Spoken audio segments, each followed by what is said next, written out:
Hi. Hi.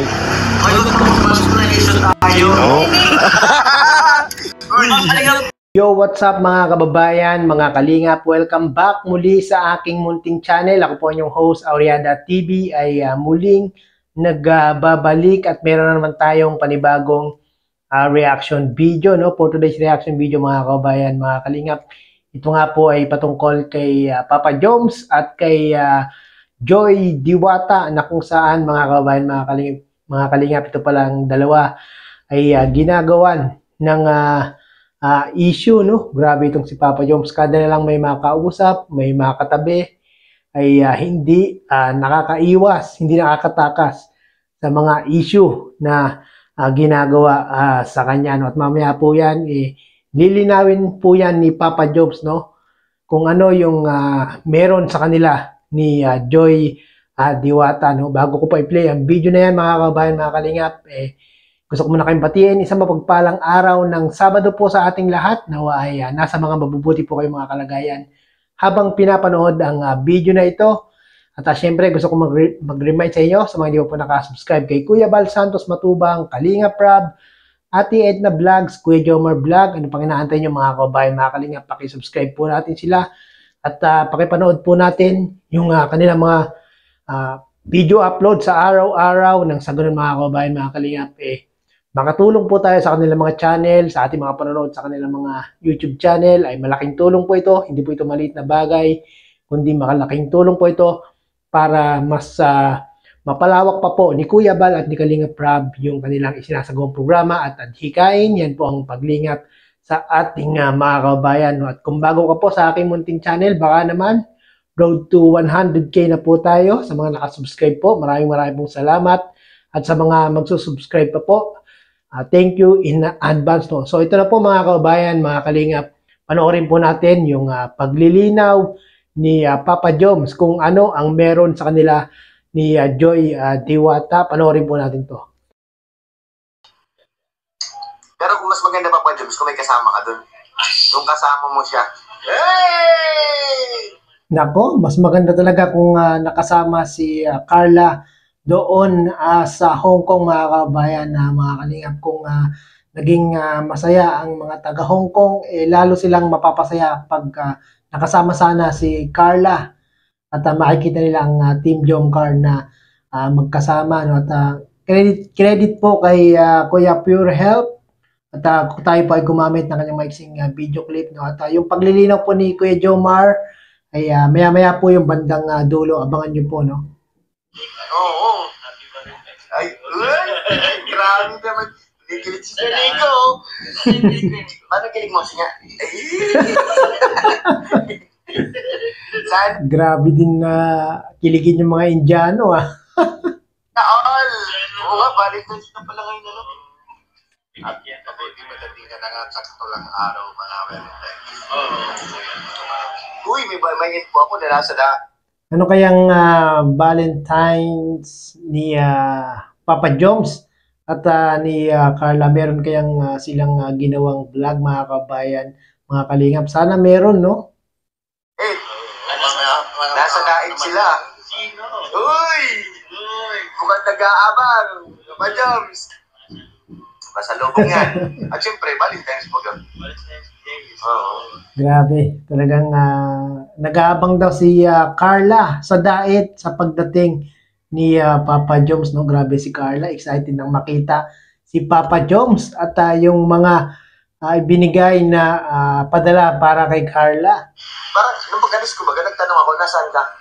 Kaya nandito ako sa sa apartment ni Girl. Okay. Nasa dait nga. Nandun pa yun. Naghihintay yun. Sana all may naghihintay o ba dyan? Sana all naghihintay. Grabe talagang andun pa pala si Carla sa apartment ni Joy. Buti na kay Carla yung susi nung apartment ni Joy. Wala pa sa lubong. Yan. Grabe yung lagi sobrang dami. Sobrang dami kuya, di namin expect. Hindi pa nga yun eh. Ang dami pa gusto magpadala kasi hindi na nakahabol. Hindi nakahabol. Salita lang din po sa ano. Grabe talaga yung mga padala ng mga supporters ng kababayan nating mga OFW sa Hong Kong, no? Talagang punong-puno yung luggage ni Papa Joms ng mga pasalubong. Nandiyan na si Joy. Nandiyan na si Joy. Iba naman. Nakain pa si Eds eh.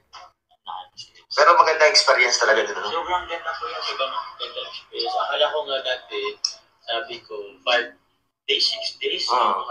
Nako, ang ganda talaga ng naging experience ng Team Kalingap sa Hong Kong dahil nga po yan sa mga kababayan nating mga OFW na talaga namang napakainit ng pagtangkilik at pagtanggap sa kanila, no?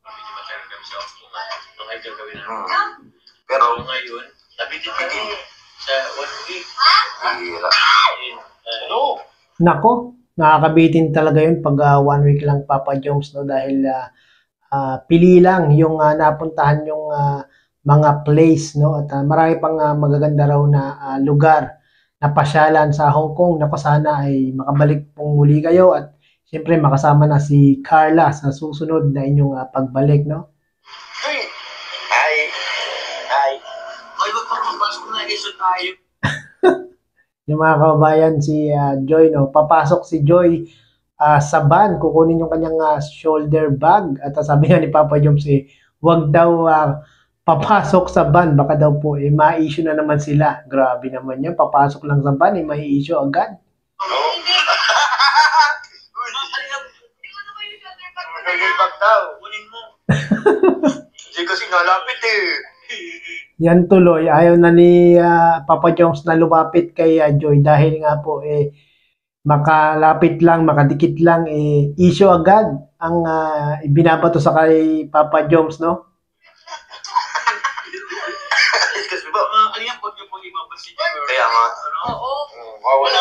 Wawa naman na Joe. Tama yun mga kababayan, mga kalingap, no? Huwag po natin na i-bash si Joy kung minsan nakakadikit si Joy kay Papa Joms, no? O minsan si Papa Joms naman ay nakakadikit kay Joy, no? At wala naman po silang ginagawang masama, no? Dahil nga po yung mga gumagawa lang po ng issue ang nag-iisip ng hindi maganda sa kanilang dalawa.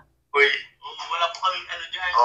Friends lang. Tropa-tropa kami. Yan. Ay, nako. Si Ano Tito naman? si Daphne. Yun mga kababayan, mga kalingap, no? Nilinaw ni Joy at ni Papa Joms, no? Na sabi nga po ni Joy ay friends lang daw po sila ni Papa Joms. At sabi naman ni Papa Joms ay tropa-tropa lang. Kaya po yung mga solid supporters ng Team Jomcar ay wag po kayong mabahala, no? Dahil nga po talaga namang stick to one lang itong si Papa Joms, no? Talagang lapitin lang ng issue. Lapitin lang ng mga binabatong issue itong si Papa Joms dahil nga po talaga namang alam niyo naman pag trending at viral at pasikat na talagang babatuhin ka ng mga issue, no? Nagtatanggol ka naman ah. Ako na nga nababas eh. Wala ko din kayo. Turuan pa. Joy, kaya. Yan tuloy mga kabayan, mga kalingap, no? Yung mga gumagawa ng mga issue kay Papa Joms at kay Joy Diwata, yan tuloy, nababash po silang dalawa, no? Sana po ay tigilan po natin mga kabayan, mga kalingap, yung paggawa-gawa ng issue na kung saan hindi naman po totoo, no? Dahil nga po itong si Papa Joms talaga namang alam natin na si Baby Carla lang ang kanyang tunay na minamahal o iniibig, no? Sana po ay itigil po natin ang mga issue na kung saan madidikit lang si Papa Joms sa ibang babae, makikipag-usap lang sa ibang babae, issue agad ang kanilang ginagawa, no? Sa mga hindi pa po nakapanood ng video na ito mga kababayan, mga kalingap, pakipanood nyo po sa YouTube channel ni Pure Health at pakisubscribe niyo na rin po si Kuya Pure Health at marami pa po silang pinag-usapan ni Papa Joms about po sa Hong Kong, no? Na kanilang pinuntahan. At marami pong salamat at muli ay umabot po kayo sa dulo nitong aking reaction video. Hanggang sa muli, bye-bye!